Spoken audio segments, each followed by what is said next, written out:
जबकि 9i के अंदर जब यूजर क्रिएट होता था और टेबल को नहीं बताते थे तो वो table by default system table space होता है। तो अब 10G के अंदर जो चेंज है, यहाँ पे जो डिफॉल्ट टेबल स्पेस यूजर्स को दे दिया गया है कि जब भी कोई नया यूजर क्रिएट होता है जिसको डिफॉल्ट टेबल स्पेस मिल जाती है, और अगर आप ना भी लिखें ना डिफॉल्ट टेबल स्पेस तो यूजर को मिल जाती है, कोटा आपने तो दे दिया तो टेबल क्रिएट हो गया।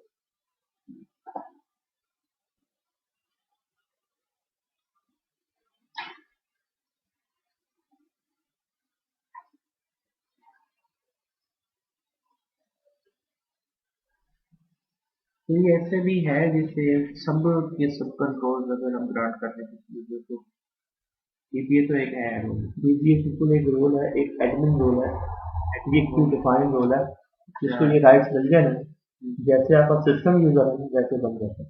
और डीपीए और एडमिन एडमिन के तो ज्यादा राइट्स एडमिन हैं। कोई रोल नहीं है, डीबीए की रोल है। DPA हो गया। हाँ वो तो मैंने देखा है उसमें हाँ, 161 राइट्स होते हैं। हाँ, तो वो सिस्टम को वही तो रोल मिला होता है सिस्टम यूजर का। अच्छा डीपीए का। हाँ जी, डीबीए। और नेचुरल ज्वाइन और जो है ना हम नेचुरल ज्वाइन क्लास यूज करके या फिर यूजिंग यूज करके दो से ज्यादा टेबल्स को भी ज्वाइन कर सकते हैं। जैसे कि जैसे EMP natural join DPT natural join आगे से एक और टेबल है, ठीक है। तो फिर उन तीनों में एक ही चीज कॉमन यूज करेगा वो। नहीं आप ये एग्जांपल बनेगी आपकी एचआर के अंदर, उसमें होता है ना हाँ उसको कोई कंट्रीज रीजन का, रीजन है कंट्री का, कंट्रीज। हाँ लोकेशन का, ठीक है। तो उसके अंदर वो रीजन का कंट्री के साथ होगा, रीजन आईडी रीजन वो खुद ही आईडी। पिक कर लेगा फिर तो हाँ इसी का, सही है। इसी तरह कंट्री में भी लोकेशन आईडी का और लोकेशन में लोकेशन आईडी का अच्छा होगा। और यूजिंग में फिर इस तरह करेंगे ज्वाइन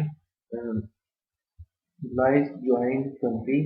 यूजिंग के थ्रू अगर आपने करना है तो फिर इतना होगा कि कंट्री और रीजन ज्वाइन कंट्री यूजिंग कौन सी आ गई, रीजन आईडी आ गई, फिर ज्वाइन यूजिंग लोकेशन आईडी। अच्छा उन लोगों करेंगे फिर ज्वाइन करेंगे। इसको थ्री वे ज्वाइन बोलते हैं। हम्म, कंटिन्यू कर। Okay clear. हम्म,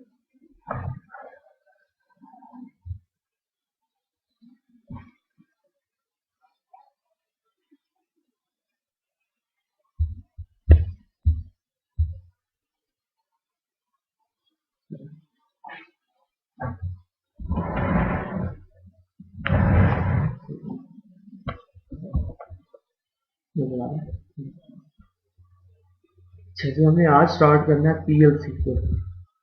एचक्यूएल में आपने डीआरएल पढ़ी, डाटा रिट्रीवल लैंग्वेज सिलेक्शन करना, डीएमएल पढ़ी, इंसर्ट रीड अपडेट करना, टीसीएल पढ़ी, transfer control language, commit roll back statement, DCL में पढ़ी data control, sorry DDL data definition language में, या फिर आपने क्रिएट क्रिएट ड्रॉप पाइथन ठीक है, और कमेंट ऑन, ये सारी कमेंट, सारी की सारी डीडीएल कमांड है, ऑटो कमिट कमांड है।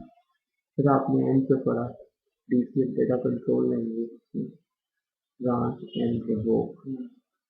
इसके अंदर सारी आपने एसक्यूएल लैंग्वेज पढ़ी है, डाटा रिट्रीवल है, नहीं क्रिएट रोल हमने पढ़ा ये डीसीएल में है। Create role, data control language, हाँ उसको कह सकते हैं, तो उसमें क्रिएट है रोल। या डेफिनेशन। डेफिनेशन वैसे तो एक एरर डेफिनेशन ही है, जिसमें वो सारा स्ट्रक्चर राइट डेफिनेशन ही कहेंगे, तो कंट्रोल सेंस में कहेंगे कि वो, लेकिन आप बेहतर ये है कि उसको नहीं कहेंगे DDL manager, data definition. Create अच्छा, रोल। ये सारी जो आपने पढ़ी है इसमें जस्ट खाली डाटा रिट्रीवल है, ठीक है, अपडेशन है, डिलीशन है, स्ट्रक्चर बस यही चीज़ है ना इसके अंदर। अगर देखा जाए इसमें कोई प्रोग्रामिंग वाला आपको नज़र नहीं आएगा। हाँ, इसमें प्रोग्रामिंग के अंदर क्या क्या चीज़ें आ जाती हैं, वेरिएबल्स, यहाँ कोई वेरिएबल्स तो क्लियर नहीं होते ना। ठीक है। अगर आप बात करेंगे वो जो हमने वेरिएबल की वो जो हमने पढ़ी थी डबल एंड सिचुएशन वो तो इन्वायरमेंट पे वेरिएबल फ्रंट एंड। अगर सीक्वल की बात करें तो प्योर सीक्वल में तो कोई वेरिएबल डिक्लेयर नहीं होते, ठीक है ना।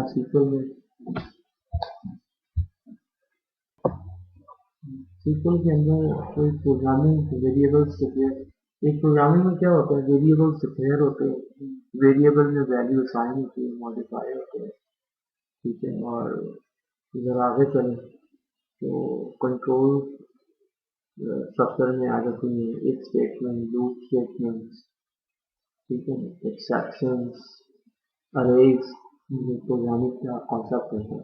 तो चीज़ें हमें कोई सीखने को मिलती है। इसके लिए ऑर्गन है पीएल सीक्वल एक बेबी। एसक्यूएल जो है वो स्टैंडर्ड है, आंसी स्टैंडर्ड है, जबकि पीएल सीक्वल एक ऑरेकल प्रोप्राइटरी लैंग्वेज है, प्रोग्रामिंग डेटाबेस प्रोग्रामिंग लैंग्वेज है। इससे आप वो काम जो सीक्वल में नहीं कर सकते, जो कैपेबिलिटी सीक्वल में नहीं है, वो आप उस कैपेबिलिटी को एक्सटेंड कर दिया गया है PL SQL, procedural language and SQL, ठीक है। तो इसको अगर आप स्टार्ट करना चाहें तो इसका जो इन्वायरमेंट होगा वो सीक्वल फॉर्म पे लिखा जाएगा। पीएल सीक्वल जो कोड है वो इसी इन्वायरमेंट यानी कि सीक्वल प्लस के इन्वायरमेंट में लिखा जाएगा, जो फॉर्म आपको नजर आ रहा है, ठीक है। इसमें जो पीएल सीक्वल का जो कोड होता है, बेसिकली इसको यहाँ बोलेंगे पीएल सीक्वल ब्लॉक, ठीक है। ब्लॉक क्या होता है, जिसमें सीक्वेंस ऑफ कोड, ठीक है, एक कोड लिखा जाता है लाइन बाय लाइन, तो वो मल्टीपल लाइन्स का कोड मिलकर क्या बन जाता है पीएल सीक्वल ब्लॉक, ठीक है। अब ये जो पीएल सीक्वल ब्लॉक है इसको हम कहाँ लिखते हैं, सीक्वल प्लस के इन्वायरमेंट में। जो इन्वायरमेंट खुला हुआ है, कौन सा इन्वायरमेंट है, सीक्वल प्लस है, आई सीक्वल प्लस भी हो सकता है। इसके अलावा आगे जाके आप फॉर्म्स पढ़ेंगे, उसके अंदर भी पीएल सीक्वल का ब्लॉक का कोड लिखा जाता है। आगे जाके आप रिपोर्ट्स पढ़ेंगे, उसके अंदर भी पीएल सीक्वल का ब्लॉक का कोड लिखा जाता है, ठीक है। तो कोड जो है पीएल सीक्वल का आप डिफरेंट एनवायरनमेंट में लिख सकते हैं, चाहे सीक्वल प्लस हो, आई सीक्वल प्लस हो, फॉर्म बिल्डर हो, और चाहे रिपोर्ट बिल्डर हो, तो कहीं भी आप पीएल सीक्वल का कोड लिख सकते हैं। पीएल सीक्वल का जो ब्लॉक का जो स्ट्रक्चर होता है वो कुछ इस तरह से होता है। जब भी आप कोई कोड स्टार्ट करते हैं पीएल सीक्वल का ब्लॉक का, तो आप अपने कोड को डिक्लेयर से स्टार्ट करते हैं, उस सेंस में अगर आपको अपने प्रोग्राम में क्या चाहिए हो, वेरिएबल्स, ठीक है। एक ये पार्ट हो गया, एक होता है बिगिन। बिगिन का पार्ट के अंदर आप सारा पीएल सीक्वल कोड लिखते हैं। जो डिक्लेयर और बिगिन के एंड के दरमियान में क्या बनाते हैं, वेरिएबल्स डिक्लेयर करते हैं, उनमें इनिशियल वैल्यू रखते हैं।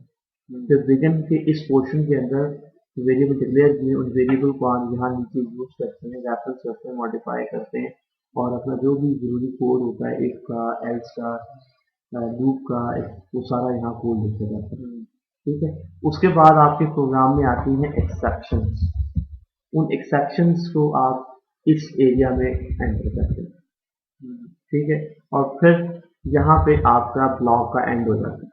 तो उसमें देखा जाए तो 3 सेक्शन है इस पीएल सीक्वल ब्लॉक में। ऐसा एक डिक्लेयर सेक्शन जिसमें आप वेरिएबल्स वगैरह डिक्लेयर करते हैं, उनमें इनिशियल वैल्यू लिखवाते हैं। एक है बिगिन सेक्शन यानी कि एग्जीक्यूटेबल सेक्शन, जिसके अंदर आप वो सारा कोड वगैरह जो भी आपकी लॉजिक है वो अपडेट करते हैं, ठीक है। फिर इस जो बिगिन के अंदर जो कोड लिखा है वो कोई ना कोई एरर वगैरह आ सकता है, उस एरर को कैच कौन करता है, हैंडल कौन करता है, एक्सेप्शन। यहाँ भी वो सारा कोड लिखा रहता है जो भी आपकी रिक्वायर्ड है, और फिर ये पीएल सीक्वल ब्लॉक का एंड होगा। और इस पूरे को डिक्लेयर से लेके यहाँ एंड तक बोलेंगे इसको PL SQL anonymous block. PL SQL anonymous block ऐसा पीएल सीक्वल ब्लॉक जिसका कोई नेम नहीं है और ना ही ये कोई कोड आपके डेटाबेस में स्टोर हो रहा है, ठीक है। एक होता है एनोनिमस ब्लॉक, एक होता है नेम्ड पीएल सीक्वल ब्लॉक। एक ऐसा पीएल सीक्वल ब्लॉक जो बाय नेम डेटाबेस की डिक्शनरी में स्टोर होता है, उसका सारा कोड, उसका कंपाइल कोड सब कुछ स्टोर होता है कहाँ पे, डेटा डिक्शनरी के अंदर। उस पीएल सीक्वल ब्लॉक को बोलेंगे नेम्ड पीएल सीक्वल ब्लॉक। और एक ऐसा पीएल सीक्वल ब्लॉक जिसका कोई नाम ना हो और वो डिक्शनरी में स्टोर ना होता हो, कोई नाम ना हो, इसको बोलेंगे गुमनाम ब्लॉक यानी कि एनोनिमस ब्लॉक। अभी ये जो आपको सेंटेंस नजर आ रहा है, दिस इज एनोनिमस ब्लॉक, और ये जो ब्लॉक एंड इसका सेमीकोलन से होता है। जब आप इस ब्लॉक को एग्जीक्यूट करेंगे तो आप फॉरवर्ड स्लैश से, अभी आपको डेफिनेट एरर आएगा क्योंकि ये जो मैंने जस्ट खाली आपको स्ट्रक्चर बताया है तो वो तो भी हम इम्प्लीमेंट करेंगे, लेकिन ये एक बेसिक स्ट्रक्चर है पीएचपी ब्लॉक का। फॉरवर्ड स्लैश स्विचिंग ये डेटा बफर में चला जाता है? ये डेटा बफर में एमएल में नहीं चला जाता। होता ये कि जब भी कोई आप चाहे सीक्वल हो चाहे पीएल ब्लॉक हो, जब भी आप इसको फॉरवर्ड स्लैश करते हैं तो बेसिकली ये इसका जो है इस पूरे पीएल ब्लॉक का बज़ाहिर ये सारा सोर्स कोड होगा ना इसके अंदर, लेकिन इसका जो एग्जीक्यूट होगा वो कोड पी कोड होगा। तो जब जैसे ही आप फॉरवर्ड स्लैश करते हैं तो ऑरेकल क्या करता है, इस सोर्स कोड जो लिखा हुआ है पी कोड एक जनरेट करता है कंपाइलर। इसका पीएल कंपाइलर क्या करता है, लाइन बाय लाइन को रीड करता है और उसका पार्स कोड यानी कि पी कोड जनरेट करता है और उसी को एग्जीक्यूट करता है। ठीक है, जैसे ही आपने क्या किया फॉरवर्ड स्लैश, जैसे ही आपने एनोनिमस पीएलसी को ब्लॉक को, सिर्फ बात कर रहा हूँ ओनली एनोनिमस पीएलसी को ब्लॉक, जब आप उसको फॉरवर्ड स्लैश से उसको चलाएंगे तो बेसिकली दो काम करेगा। इससे पहले जो सोर्स कोड का क्या बनाएगा, फॉरवर्ड इमीडिएट पी कोड बनाएगा और खुद ही पी कोड को एग्जीक्यूट कर देगा। अगर हम बात करें नेम पीएलसी को ब्लॉक, तो उसमें क्या होता है कि सोर्स कोड भी डिक्शनरी के अंदर स्टोर होता है, उसका कंपाइल कोड भी डिक्शनरी के अंदर स्टोर होता है और उसको बाय नाम हम कॉल कर लेते हैं। अब क्योंकि ये डिक्शनरी में स्टोर नहीं हो रहा इसलिए इसको बोलेंगे अननेम पीएलसी को ब्लॉक, और वो इसका इधर जब आप फॉरवर्ड स्लैश करेंगे इधर इसका पी कोड बनाएगा और फॉरवर्ड एग्जीक्यूट कर देगा। ठीक है, लेकिन इसका बिहेवियर बिल्कुल सेम जैसे एसओ का वैसे ही होता है। जो भी आपने लास्ट स्टेज में चाहे एसओ की चलाई हो तो वो आपको कहाँ से मिलेगी, सीक्वल बफर से, जो नोटपैड के थ्रू आप देखते हैं। इसी तरह ये पीएलसी को ब्लॉक जो है, चाहे एनोनिमस ब्लॉक हो चाहे नेम पीएलसी को ब्लॉक हो, उसमें जो है वो भी आपको जो है क्या बात कर रहा था, हाँ कोड जो है इसका आपको जब भी आप इसको लास्ट कोड इसका कहाँ में मिलेगा, सीक्वल बफर में पड़ा हो, और तो जैसे ही आप सीक्वल की कोड को रिकॉल करते हैं वैसे ही इसको रिकॉल कर सकते हैं। ठीक है, ये तो हो गया एक नेम सॉरी अननेम यानी कि एनोनिमस पीएलसी ब्लॉक। अभी अगर आपको अपने प्रोग्राम में वेरिएबल चाहिए फिर तो ठीक है, आप अपने प्रोग्राम को डिक्लेयर से स्टार्ट करें। अगर आपको अपने प्रोग्राम में वेरिएबल नहीं चाहिए तो बिगिन से स्टार्ट करें, और अगर मे भी इसमें आपको सेक्शन भी चाहिए होगी वो भी लिखें। हाँ, और फिर ब्लॉक का एंड हो जाएगा। एक ये सिनेरियो। एक है कि अगर आपको सिर्फ खाली क्या चाहिए, बिगिन और एंड, एक सेक्शन भी चाहिए, ये भी है। तो इसका मतलब है कि इसमें जो मैंडेटरी पार्ट कौन सा होगा, बिगिन पार्ट मैंडेटरी होगा, तो डिक्लेयर सेक्शन और एक्सेप्शन सेक्शन के ऑप्शनल है, लेकिन जो आपका पीएलसी को ब्लॉक जो कहलाता है वो मिनिमम क्या है, बिगिन से स्टार्ट होना चाहिए। ठीक है, अब मैं क्या करता हूँ, एक दिस सिंपल सा प्रोग्राम हर लैंग्वेज में एक हेलो वर्ल्ड का प्रोग्राम एक बनाते हैं, जिसमें हेलो वर्ल्ड लिखेंगे तो वो उसको प्रिंट करते हैं।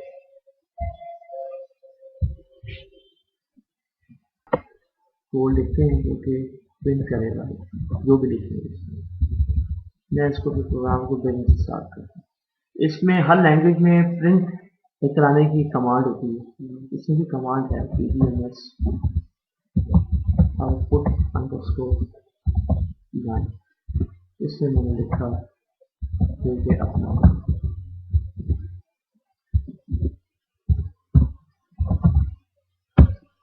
ठीक है, ये कोड मिनिमम इसका चाहिए। ठीक है, तो जैसे ही आपने फॉरवर्ड स्लैश किया तो उसका सोर्स कोड कंपाइल हुआ और पी कोड जब एग्जीक्यूट होता है तो तब ये मैसेज आता है। याद रखिए कब आता है ये मैसेज, जब पी कोड एग्जीक्यूट होता है। और पी कोड कौन करता है, पीएलसी का कंपाइलर जनरेट करता है, क्योंकि ये लिखा हुआ सोर्स कोड है जो हम लिख रहे हैं प्रोग्राम में। लेकिन जब आपने फॉरवर्ड स्लैश किया तो उसका पी कोड जनरेट हुआ, फॉरन कि वो पी कोड एग्जीक्यूट भी हो जाए और मैसेज आ गया। लेकिन जो हमने काम कहा था वो तो नहीं है, हमने कहा था ये प्रिंट करो, वो तो प्रिंट नहीं, क्योंकि इसकी जो बाय डिफॉल्ट ये जो आपने प्रिंट की अभी कमांड समझे इसको, ये जो करवाई है कैपेबिलिटी बाय डिफॉल्ट डिसेबल होती है। इसको इनेबल करना पड़ता है। SQL प्लस की कमांड होती है set server output on, set server output on. अभी बाय डिफॉल्ट क्या है, ऑफ। तो इसको आप चाहे यहाँ से इनेबल कर दें,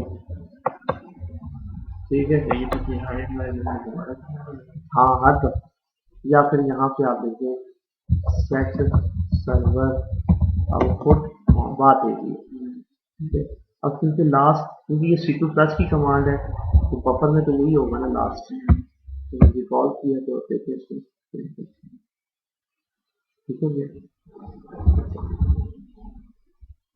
ये यहाँ पे आपने कुछ भी लिख दिया, अगर मैं यहाँ पे ये लिख दूँ तो जो आप कहेंगे वो क्या करेगा, प्रॉम्प्ट करेगा। मैं कहता हूँ हेलो, ठीक है, मैं कहता हूँ ठीक हो गया, तो ये प्रोग्राम आपका जनरेट हो गया। अब अगर यहाँ पे मैं कुछ इस तरह से करूँ,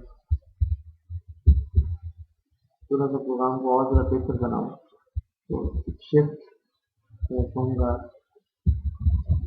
फर्स्ट में, ठीक है, ये सिस्टम और ये जो आपसे प्रॉम्प्ट करें, ठीक है।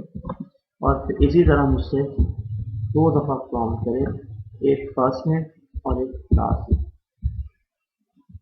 ठीक है। यहाँ मैंने इसको कहा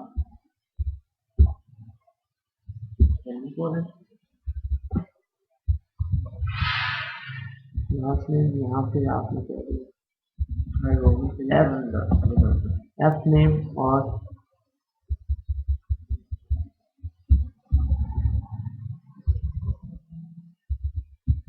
लास्ट, ठीक है जी। तो F name, last name, first name, last name, तो हर कमांड को आपने सेमीकोलन से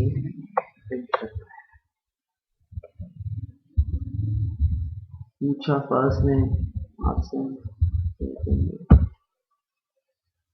अलग अलग नेम, फर्स्ट नेम है, लास्ट नेम।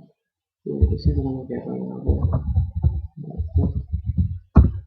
ये एक सिंपल सा मैंने प्रोग्राम बनाया, ठीक है। ये अननेम एनोनिमस PL/SQL ब्लॉक है। उसके बाद थोड़ा सा अगर और आगे चले, हम एक प्रोग्राम ऐसे बनाते हैं कि जो देखें PBMS आउटपुट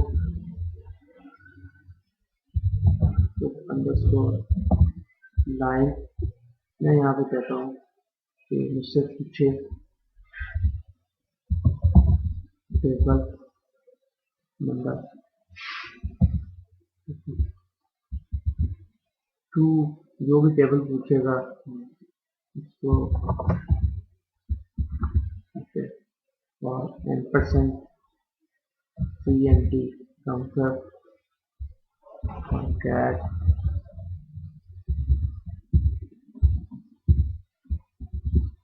फिर क्या होगा %, टेबल नंबर, ठीक है, मल्टीप्लाई बाय काउंट,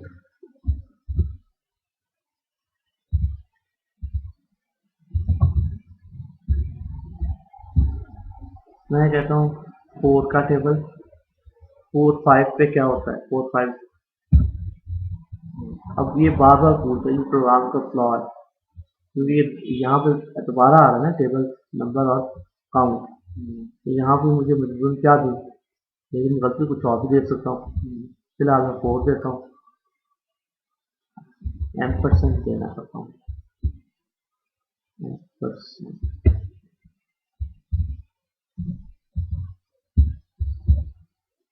टेबल जाता हूँ 4 का 5 पे क्या प्रिंट करें, फिर 4 एंड फिर 5। ये समझ रहे हैं दो दफा क्यों प्रॉम्प्ट कर रहा है, %, टेबल, %, टेबल, %, काउंट, %, काउंट, ऐसे दो दफा। जवाब तो सही आ गया, ठीक है। अगर मैं यहाँ पे कहता हूँ 6 7 पे क्या होता है, तो मैं यहाँ कुछ और दे दूँ,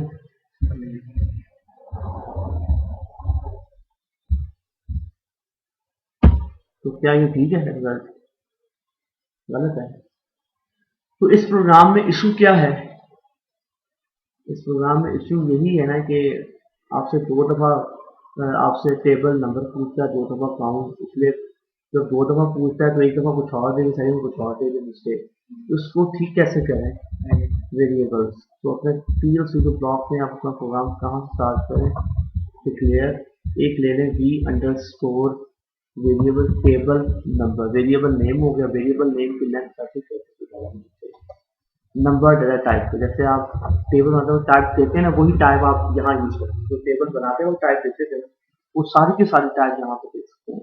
मैं यहाँ पे कहता हूँ टेबल नंबर जो है वो 3 डिजिट्स तक एक्सेप्टेड है, और इसमें ये वेरिएबल है डाटा टाइप, और इसमें इनिशियल वैल्यू दिखाने के लिए कॉलन इक्वल, जिसको बोलते हैं असाइनमेंट ऑपरेटर। मैं कहता हूँ यहाँ पे 5, यहाँ पे मुझसे प्रॉम्प्ट करे क्या, टेबल नंबर, आपसे क्या करें, प्रॉम्प्ट करें टेबल नंबर, उसके बाद v अंडरस्कोर काउंट, और इसकी भी टाइप क्या कह देते हैं नंबर, और यहाँ भी इसकी व्यवस्था क्या है, और इसमें भी बाय डिफॉल्ट वैल्यू जो आपसे प्रॉम्प्ट करेगा एम्परसेंड काउंट। अच्छा, फिर यहाँ पे या फिर आप एम्परसेंड यहाँ पे देने की जरूरत नहीं, यहाँ पे क्या देंगे v अंडरस्कोर, जी कोर्स में देना,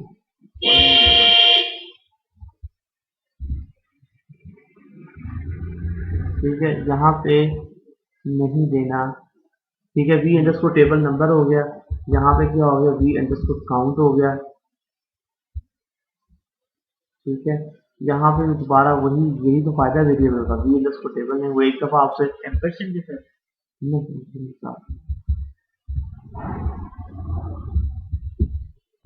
ठीक है, तो बार बार आपको नहीं देना पड़ेगा, वो एक ही दफा आपसे ले लेगा, और यानी कि एक ही वेरिएबल जो है ना वो यहाँ पे 2 दफा रेफरेंस होगा, V table number, V table, V count and V count.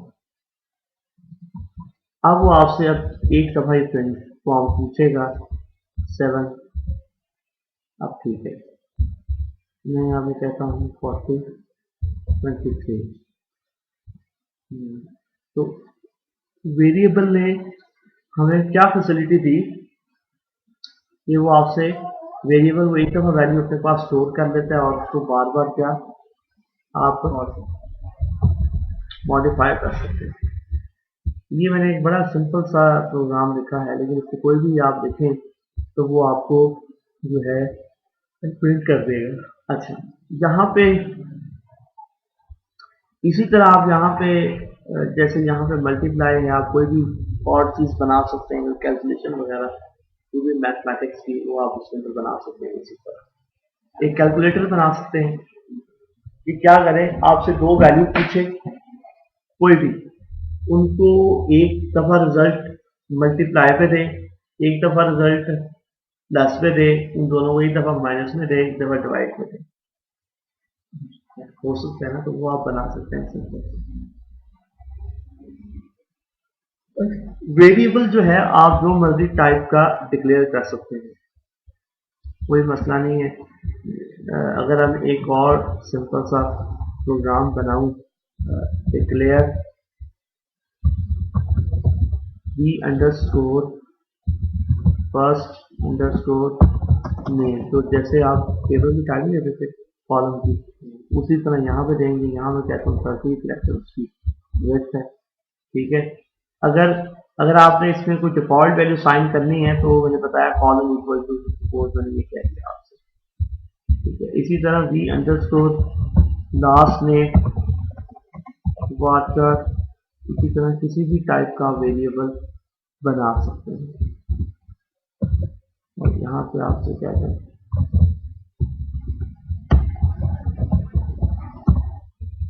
ठीक है। उसके बाद क्या है, बिगिन, ये भी हो सकता है यहाँ पे अगर मैं वेरिएबल को मॉडिफाई कर दूं, ऊपर मैंने इनिशियल कर दी, नीचे आकर मैं वेरिएबल को मॉडिफाई कर दूं, पहले एक दफा प्रिंट करा दूं pbms आउटपुट अंडरस्कोर लाइन, मैं यहाँ पे कहता हूँ उसे V underscore first name concat, आपस बीच में क्या आएगी space concat V underscore last name, और ब्लॉक का क्या हो जाएगा एंड हो जाएगा। ठीक है, इसी तरह ये जो वेरिएबल है अगर मैं नीचे आके इसको पहले क्या करा लूँ मॉडिफाई करा लूँ, मॉडिफाई कराने से हाँ तो V underscore first name assignment operator, इसमें कहता हूँ क्या स्टोर हो जाए याद से, V underscore last name assignment operator, इसमें क्या स्टोर हो जाए, और फिर यहाँ पे आप आके प्रिंट करवा दें। तो अब एक दफ़ा क्या प्रिंट करेगा ऊपर की वैल्यू है, और एक दफ़ा नीचे दोबारा मॉडिफाई होकर। तो मैंने एक बड़ा सिंपल सा प्रोग्राम बनाया। अच्छा, इसमें एक चीज़ और देखें कि वेरिएबल में वैल्यू साइन करने के लिए इसको यहाँ पे क्या यूज़ करते हैं असाइनमेंट ऑपरेटर्स को कॉलन इज इक्वल टू, लेकिन आप डिफॉल्ट का कीवर्ड भी यूज़ कर सकते हैं वैल्यू इनिशियल डिफाइन करने के लिए, लेकिन ये सिर्फ केस डिक्लेयर पार्ट में होगा, एग्जीक्यूटेबल यानी कि प्रेजेंट पार्ट में ऐसा नहीं कर सकते। तो ये भी ठीक है, कोई मसला नहीं। तो इक्वल टू यूज़ कर लें, असाइनमेंट ऑपरेटर यूज़ कर लें, या डिफॉल्ट जो है वो आप यूज़ कर लें डिफॉल्ट का कीवर्ड, तो वही उसकी आउटपुट आएगी। तो बड़ा सिंपल सा प्रोग्राम है, वेरिएबल वाटर टाइप का बनाया, उसमें डिफॉल्ट डेटा भी है, तो वो वही उठा लेगा जो डिफॉल्ट की सेट है। अच्छा, इसी तरह आप ये वेरिएबल हैं किस टाइप के, ये जो वेरिएबल पढ़ रहे हैं ना, दिस इज स्केलर वेरिएबल, ऐसा वेरिएबल जिसमें एक वक्त में एक ही वैल्यू स्टोर हो सकती है, दिस इज स्केलर वेरिएबल। अगर और ज़रा आगे लेके चलें, एक तो आपने इसका डिफ़ॉल्ट सेट किया, ठीक है, नीचे आगे वेरिएबल्स को आपने मॉडिफाई किया और उनको फिर आपने प्रिंट कर लिया।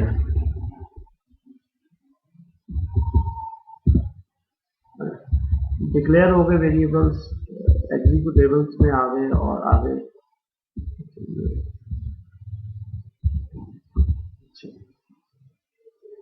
वेरिएबल्स यहाँ पे जो डिक्लेयर हुए हैं वो हुए हैं वाटर टाइप। अगर यहाँ पे कुछ और तरह के वेरिएबल बना लें जो डेटा है वो उस तरह का, वही सारे, हाँ वही सारे जो आपने टेबल के कॉलम में बनाए थे, वही सारे के सारे आप डेटा टाइप्स यहाँ पे यूज कर सकते हैं।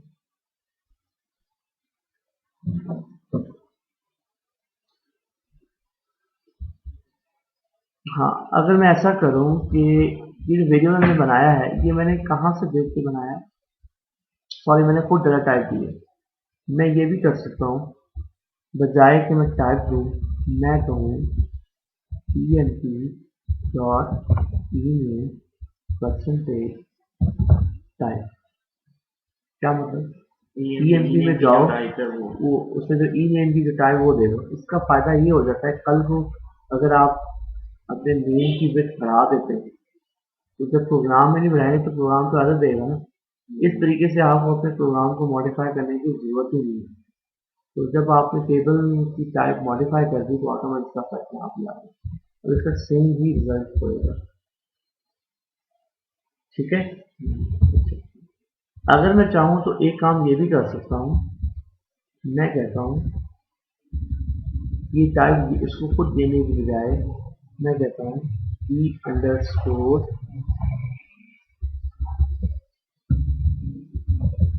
First name percentage type. ठीक है, यानी कि जो ऊपर वेरिएबल बनाया वही इसी तरह का वेरिएबल आप बना रहे, तो ठीक है। ये तो दोनों ही फ्लेक्सिबल हो गए ना, ये डिपेंड करता है पहले वाले पे, और डिपेंड जो पहले वाला डिपेंड करता है वो टेबल पे करता है। जब टेबल में चेंज आई तो ये भी चेंज आ गया और लास्ट में भी चेंज आ गई। तो ये क्या फ्लेक्सिबल कोडिंग हो गई ना, कि आपको जब टेबल में कोई एडिशन करते हैं तो आपका कोड को चेंज नहीं करना पड़ता। ठीक है। और ये जो हमने पढ़े हैं ये स्केलर वेरिएबल पढ़ रहे हैं, यहाँ पे आप ये भी कर सकते हैं कि वेरिएबल को यहाँ पे कंस्ट्रेंट लगा सकते हैं वेरिएबल के, कि एक ये सपोज है मैं कहता हूँ नॉट नल,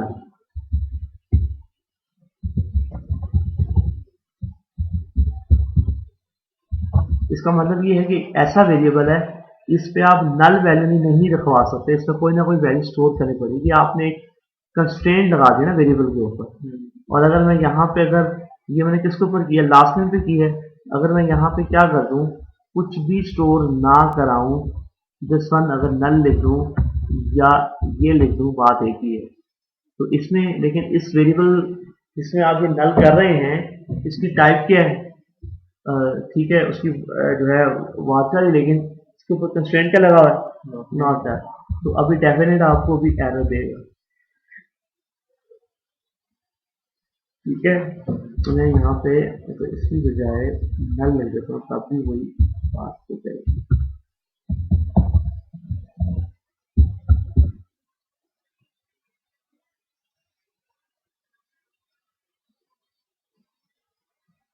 ठीक है, तो इसका मतलब है कि ऐसे वेरिएबल के ऊपर लाजमी वैल्यू लिखवाई जाती है, इसलिए एक ऐसा वेरिएबल जिसमें नल वैल्यू नहीं आ सकती, एक कंस्ट्रेंट लगा दिया ना आपने। ये वेरिएबल भी डाटा रिट्रीवल के लिए यूज होती है। हाँ, इसको भी हम डाटा रिट्रीवल के लिए यूज करते हैं। किसको? नहीं, कुछ अपने प्रोसीजर कोड लिखने के लिए आगे हम पढ़ेंगे, पता लगेगा कैसे किस तरह से यूज करते हैं। सीक्वल तो होगी ना रिपोर्टिंग पूरी पर्पज के लिए, ये अपने प्रोग्राम में मजीद ऑटोमेशन करने के लिए, प्रोसेसिंग करने के लिए यूज होता है। अच्छा, ये जो आप सारा कोड लिखा है, हम क्या कर रहे हैं, कोशिश कोड को डायनामिक लिखते हैं। जब आपके इसमें चेंज आएगी इस टेबल के इस कॉलम में, तो इसमें भी चेंज आएगी, जब इसमें चेंज आएगी तो फिर इसमें भी चेंज आएगी। तो ये एक ऐसे वेरिएबल्स बनाए हैं, ठीक है, परसेंटेज टाइप का इस्तेमाल करते हैं।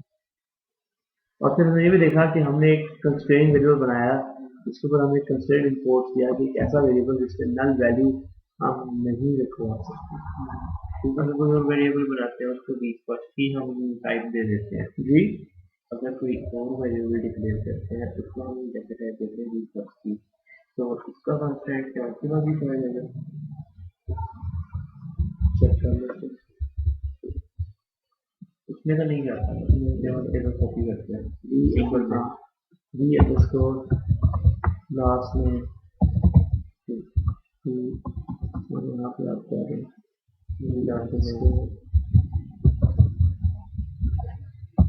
लास्ट में परसेंटेज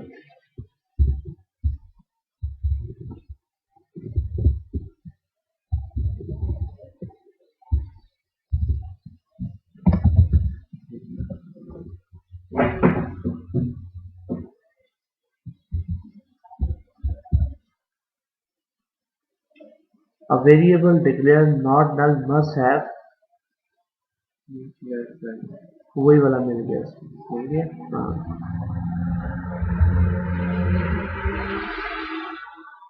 इसमें अगर मैं स्टोर करता हूँ असाइनमेंट ऑपरेटर,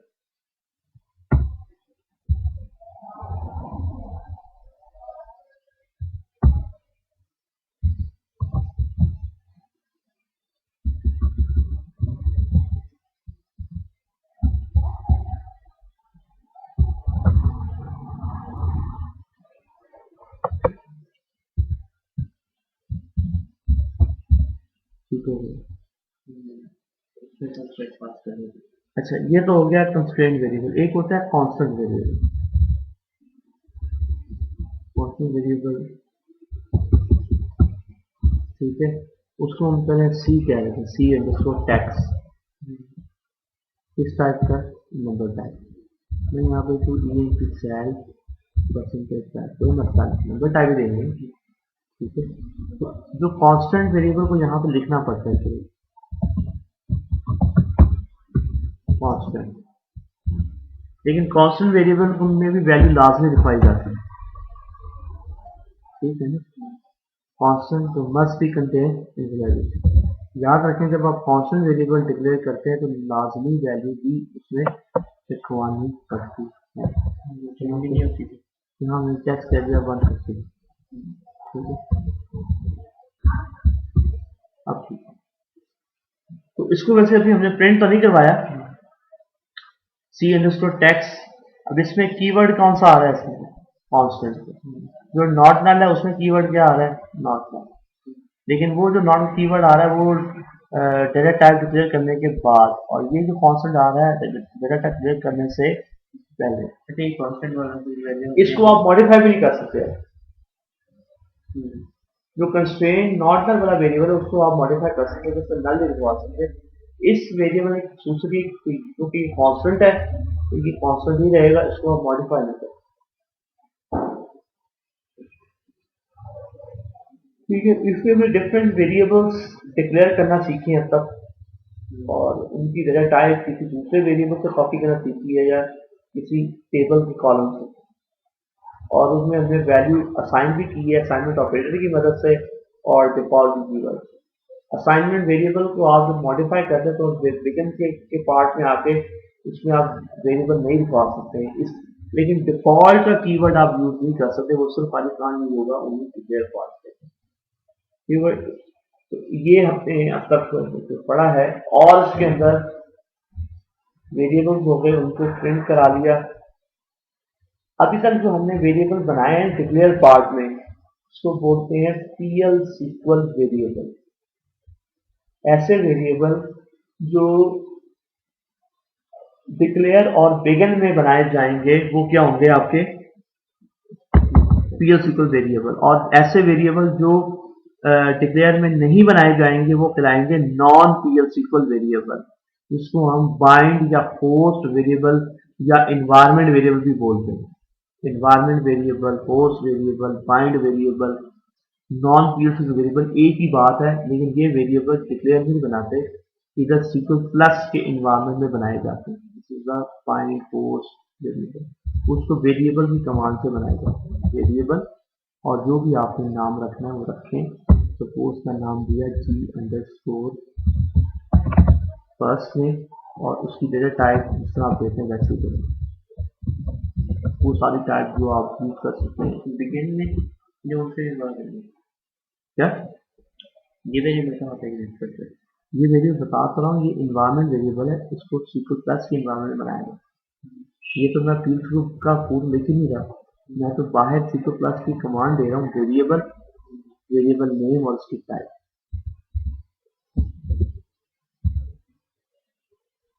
ये बन गया वेरिएबल। एक और बना लेते हैं, जी से क्या ग्लोबल नाम को भी रख सकते हैं, लास्ट में क्वार्टर टू, या जो टाइप देना चाहते हैं वो आप दे सकते हैं, ठीक है।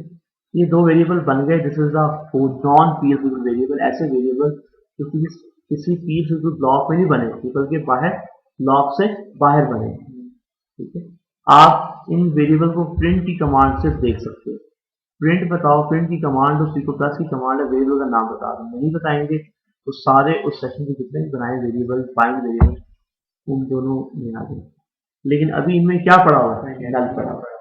लेकिन एक बात याद रखें, वेरिएबल की कमांड से तो वेरिएबल बनाए जाते हैं, वेरिएबल बन तो जाते हैं, इस पर वैल्यू आप असाइन नहीं कर सकते।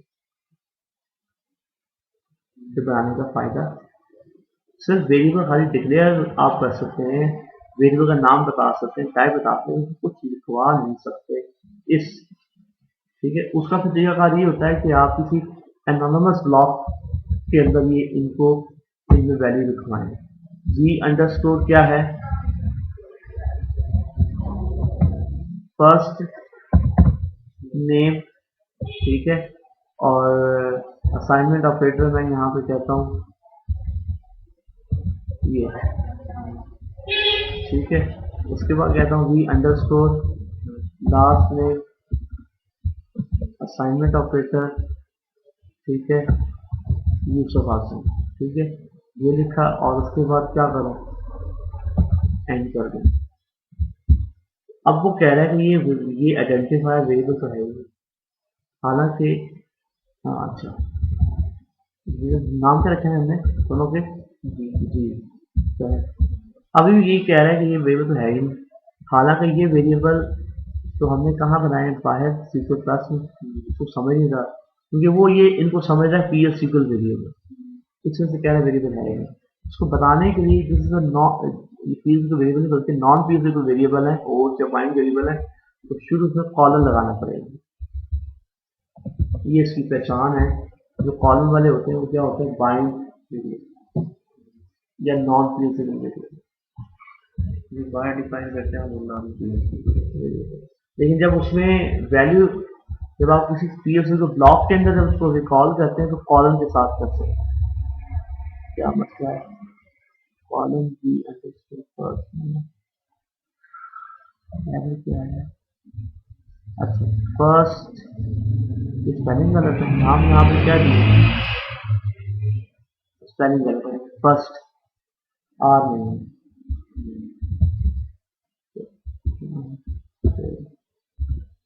ठीक हो गई ये आपके। अब प्रिंट की कमांड चलाएं आपके, वही वैल्यू ठीक है। अब इन वेरिएबल को ये चूंकि इनमें वैल्यू तब तक रहेगी जब तक सेशन है। ये एनवायरनमेंट वेरिएबल है, वो जो हम डिफाइन करते हैं वो भी एनवायरनमेंट वेरिएबल। कौन से जो डिफाइन की कमांड, डिफाइन की कमांड से वो जो है एम्परसेंड वेरिएबल है, लेकिन उनका भी स्कोप इसलिए कहेंगे कि उनका भी स्कोप क्या एनवायरनमेंट है, इसका भी स्कोप क्या एनवायरनमेंट, लेकिन उनको बोलेंगे सिंगल डबल एम्परसेंड वेरिएबल, लेकिन ये कहलाते हैं आपके बाइंड या होस्ट वेरिएबल, बस यही है। लेकिन इनमें वैल्यू कब तक रहेगी जब तक सेक्शन है। अच्छा ये मैंने लिखवाया, अब मैं इसको किसी भी प्रोग्राम के अंदर कहीं भी यूज कर सकता हूँ। पुट अच्छा बिगिन tbms पुट अंडरस्कोर 9 और यहाँ पे आपने वही वेरिएबल कॉल कर दी जी, कॉलम कॉलम के साथ करेंगे कॉलम फर्स्ट नेम कॉन्टैक्ट की column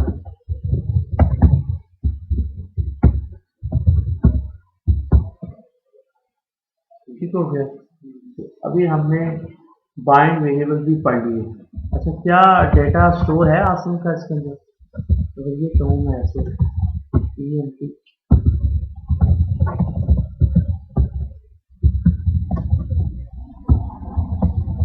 where e name colon g underscore first,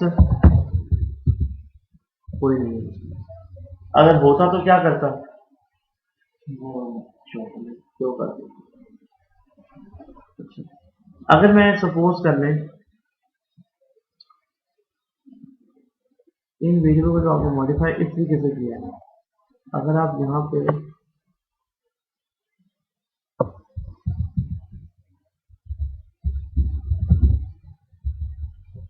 first name क्या कर देते हैं, स्पॉट तो होगा ना,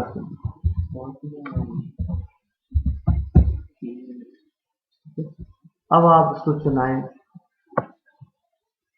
जब इसमें स्पॉट नेम आ गया होगा ना,